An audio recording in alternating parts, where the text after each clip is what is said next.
Don't just stand there, you ape. Give me a hand up. Nope, I'm actually okay. Thank you very much. When your world went to shit! Life is a mystery. I don't know anything about saving worlds, but you do. Trust me, kid, I'm no hero.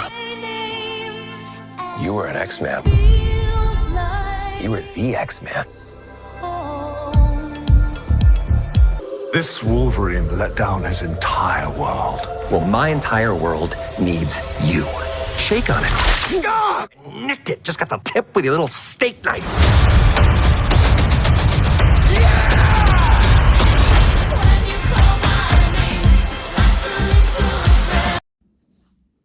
Rather than doing it at halfway through Deadpool and Wolverine release, like in July 22 or something like that, I decided to do it today.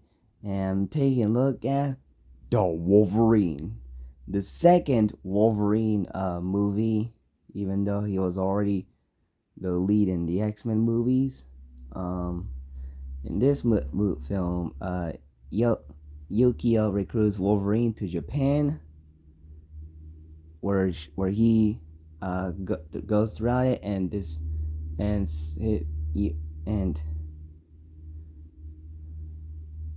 Mariko's grandfather died, and then the Yakuza led by Hiroyuki Sanada, who plays Mariko's father, and they all are after Wolverine, but they're another evil threat, Viper, who poisons Wolverine, and it causes his healing powers to decrease.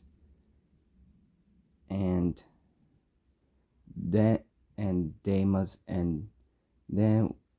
the Yakuza are after Mariko, and then Wolverine has a way to protect her, and the more they stay together, they became a couple for a while.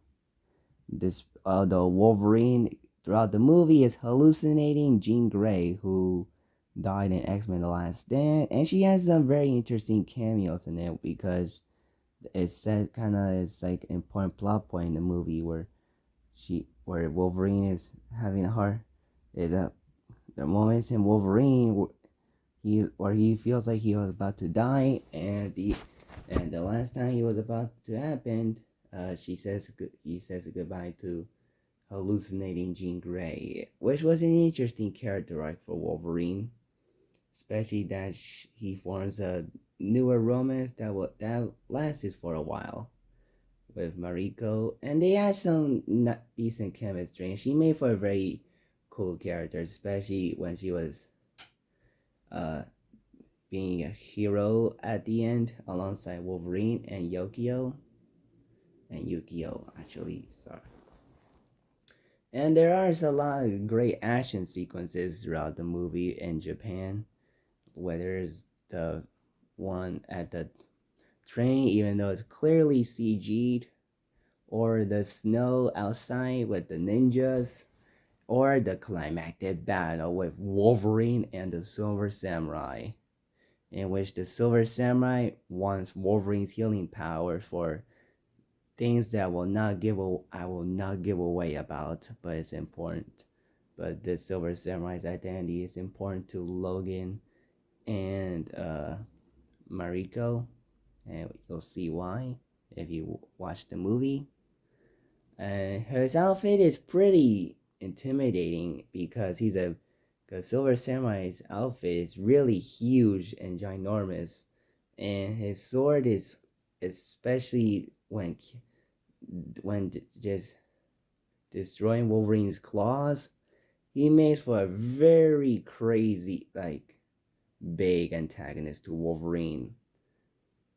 I have not seen Logan, but I'll say this: the Wolverine is the movie Wolverine deserves compared to X-Men Origins.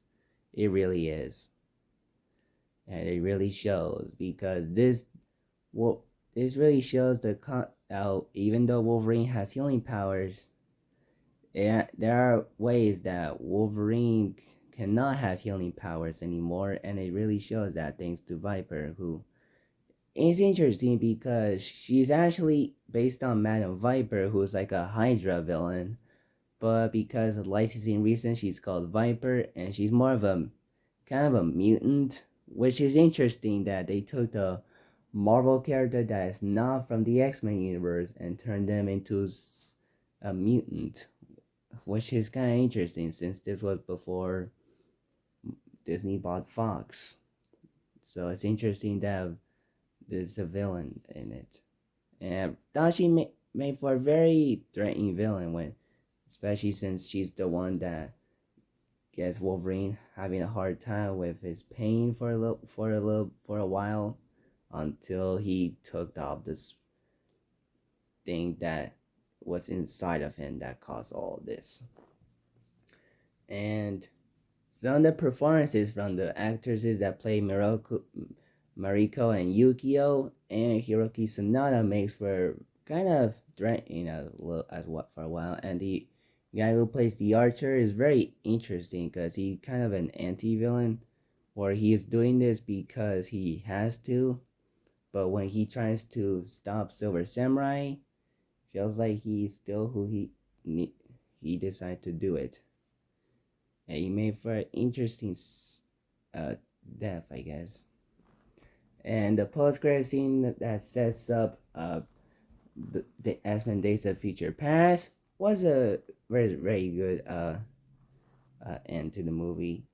And of course, there was a deleted scene that showed that Yukio was boss of the Wolverine classic outfit, even though it's mostly kind of based on the Wolverine yellow and brown suit instead of a yellow blue suit that we mostly see. But for some reason it was deleted. But that's okay since we're about to get it in Deadpool and Wolverine with the yellow and blue classic suit. And we'll be super excited when we get that. And as in every X-Men movie, Hugh Jackman steals the show as Wolverine. He nails Wolverine and will always nail as Wolverine. He makes for a very awesome, intense, and epic portrayal of the character. Especially whenever he interacts with the other characters in the movie. He is perfect. And yeah, the Wolverine is truly the movie Wolverine deserves. Honestly, it is.